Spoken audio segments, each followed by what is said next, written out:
एक जज के घर में आग लगती है और मीडिया रिपोर्ट्स बोलते हैं कि वहां से कुछ पैसे मिले। ये सुनते ही सब तरफ हलचल मच जाती है। क्या सच में जज के घर से ब्लैक मनी मिला या ये सिर्फ अफवाह थी? काफी कंफ्यूजन था, लेकिन अब सुप्रीम कोर्ट ने खुद प्रोब रिपोर्ट और जज का जवाब पब्लिक करके ये क्लियर कर दिया है कि असल में हुआ क्या था। ये कंट्रोवर्सी सिर्फ एक फायर इंसिडेंट नहीं बल्कि जुडिशरी की क्रेडिबिलिटी से जुड़ा हुआ मुद्दा बन चुका है। तो चलिए आज के इस वीडियो में समझते हैं जस्टिस यशवंत वर्मा कंट्रोवर्सी का पूरा सच, डॉक्यूमेंट्स, रिस्पॉन्स और सुप्रीम कोर्ट का action. Hello viewers and welcome back to law Chakra, जहां हम आपको इस केस की सारी लेटेस्ट अपडेट्स खुद देंगे। 14 मार्च 2025 की रात दिल्ली के वीआईपी एरिया तुगलक क्रेसेंट में फायर होती है। जगह थी दिल्ली हाई कोर्ट के सिटिंग जज जस्टिस यशवंत वर्मा का गवर्नमेंट अलॉटेड बंगलो। आग किसी रेगुलर रूम में नहीं, एक out house type store room में लगी थी। जब फायर कंट्रोल रूम को इन्फॉर्म किया गया तो पता चला कि कॉल उनके पर्सनल सेक्रेटरी ने की थी, वो भी हाई कोर्ट के रजिस्टर नंबर से। मीडिया ने अगले दिन ही छापा, जज के घर से कैश रिकवर्ड आफ्टर फायर। लेकिन किसने देखा, क्या प्रूफ था, ये सब अनक्लियर था। सुप्रीम कोर्ट ने केस की सेंसिटिविटी समझते हुए तुरंत एक्शन लिया। Chief justice of India justice Sanjeev Khanna ने दिल्ली हाई कोर्ट के चीफ जस्टिस DK उपाध्याय से इंक्वायरी रिपोर्ट मंगवाई। CJI संजीव खन्ना ने बोला कि इस मैटर पे ट्रांसपेरेंसी होनी चाहिए और इसी वजह से 22 मार्च को 25 पेज डॉक्यूमेंट पब्लिक कर दिया गया, जिसमें फुल रिपोर्ट, जस्टिस वर्मा का डिटेल जवाब और ऑन ग्राउंड इंस्पेक्शंस डिटेल्स है। ये रेयर है जब सुप्रीम कोर्ट किसी सिटिंग जज के मैटर में डॉक्यूमेंट्स रिलीज करता है। अब इस मामले में जस्टिस यशवंत वर्मा ने अपनी सफाई में क्या कहा है हम सुनेंगे ही, पर उसी के साथ उस वायरल वीडियो क्लिप पर भी नजर डालते हैं जिसमें जस्टिस यशवंत वर्मा के घर में पैसे देखने को मिले। ये लिया बेटा।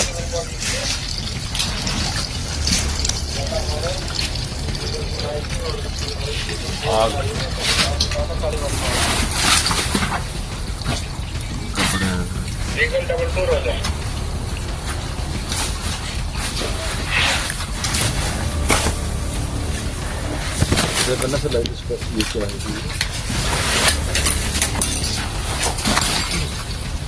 सब कर देखा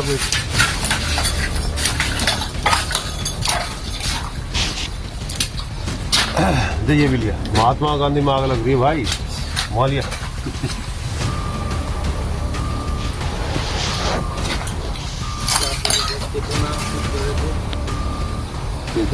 ये भी लिया बेटा।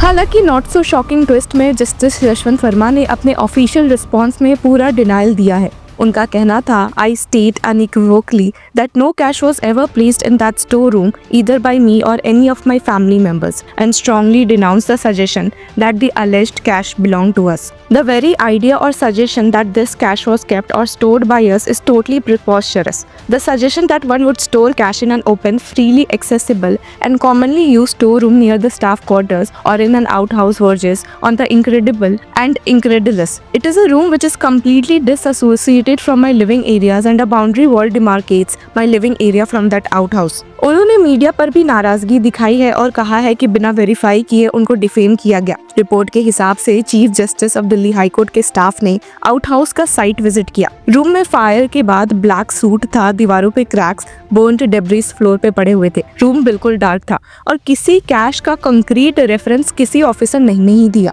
जज वर्मा भी इंस्पेक्शन के वक्त प्रेजेंट थे। उन्होंने कहा कि जब फायर लगी थी तब वो भोपाल में थे और उन्हें उनकी बेटी ने इन्फॉर्म किया। एक और इंटरेस्टिंग पॉइंट, जज साहब ने हिंट दिया कि शायद उनके खिलाफ कोई कॉन्स्पिरेसी हो सकती है। अब सबसे बड़ा स्टेप, सुप्रीम कोर्ट ने एक 3 member in house inquiry committee constitute की है, जिसमें इंक्लूडेड है justice Sheel Nagu, chief justice Punjab and Haryana high court, justice GS Sandhawalia, chief justice Himachal Pradesh high court, justice Anushiva Raman, जज कर्नाटका हाई कोर्ट। तब तक के लिए दिल्ली हाई कोर्ट के चीफ जस्टिस को इंस्ट्रक्शन दिया गया है कि जस्टिस वर्मा को जुडिशियल वर्क असाइन ना किया जाए, यानी जज साहब अब कोर्ट रूम ड्यूटी से टेम्पररी हटा दिए गए हैं। कॉलेजियम ने पहले तो जज वर्मा को इलाहाबाद हाई कोर्ट वापस भेजने का डिसीजन लिया, क्योंकि वही उनका पेरेंट कोर्ट है। पर 21 मार्च को सभी सुप्रीम कोर्ट जजेस की एक फुल कोर्ट मीटिंग हुई। वहाँ पे डिसाइड हुआ कि सिर्फ ट्रांसफर से काम नहीं चलेगा, कॉन्क्रीट एक्शन होना चाहिए, इसलिए ट्रांसफर के साथ इन हाउस प्रोब भी लॉन्च किया गया। ये काफी रेयर प्रेसिडेंट है जब जुडिशरी अपने जज के अगेंस्ट इतना बोल्ड स्टेप लेती है। पर जस्टिस वर्मा को इलाहाबाद हाई कोर्ट ट्रांसफर करने पर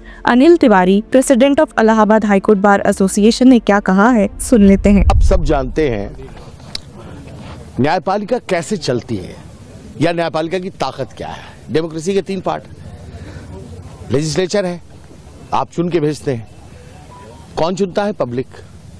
उसके बाद क्या आता है? एग्जीक्यूटिव, उसी में चुने में से कुछ लोग एग्जीक्यूटिव में आते हैं। और तीसरा पार्ट है न्यायपालिका। न्यायपालिका की ताकत कौन है? पब्लिक। तीनों पूरे इंटायर नेशन जो डेमोक्रेटिक सिस्टम है उसकी ताकत है पब्लिक। अगर पब्लिक का विश्वास न्यायपालिका से हटेगा तो क्या होगा ये खुद आप अंदाज लगा लीजिए, पूरा देश कोलैप्स करके नीचे चला जाएगा। एक सामान्य कर्मचारी के घर पे 15 लाख रुपया मिलता है तो उसको जेल भेजते हैं।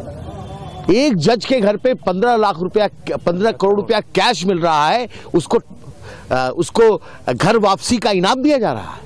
क्या हाईकोर्ट, इलाहाबाद हाईकोर्ट क्या डस्टबिन है, कचरा बिन है? करप्शन के खिलाफ हाईकोर्ट बार बिल्कुल स्ट्रांग फुटिंग पे खड़ा है। हम उसका स्वागत यहां नहीं होने देंगे। उनका ज्वाइनिंग अगर होती है, we will sine die the High Court, lawyers will abstain from work. आगे देखिए, आज का ये जो अभी आपको फैसला है, जो हमने स्ट्रांग वर्ड में प्रोटेस्ट किया है, ये एग्जीक्यूटिव का डिसीजन है। We have got the power to protest. फैसला क्या होगा उसके लिए जनरल हाउस सोमवार को तय करेगी। बहुत बड़ी जनरल हाउस होने जा रही है जिसमें सारे लोग मिलकर ये तय करेंगे कि हमारी मांग क्या है। हम अंदाज आपको बता सकते हैं इस वक्त जनरल हाउस में क्या हमारी मांगे हो सकती है, लेकिन वो सहमति पर निर्भर करती है। तो व्यूवर्स, ये सिर्फ एक जज का मैटर नहीं है, ये पूरे सिस्टम की क्रेडिबिलिटी का सवाल है। 2024 में भी हमने देखा था कि कुछ जजेस की पॉलिटिकल अफिलिएशन पर सवाल उठे थे।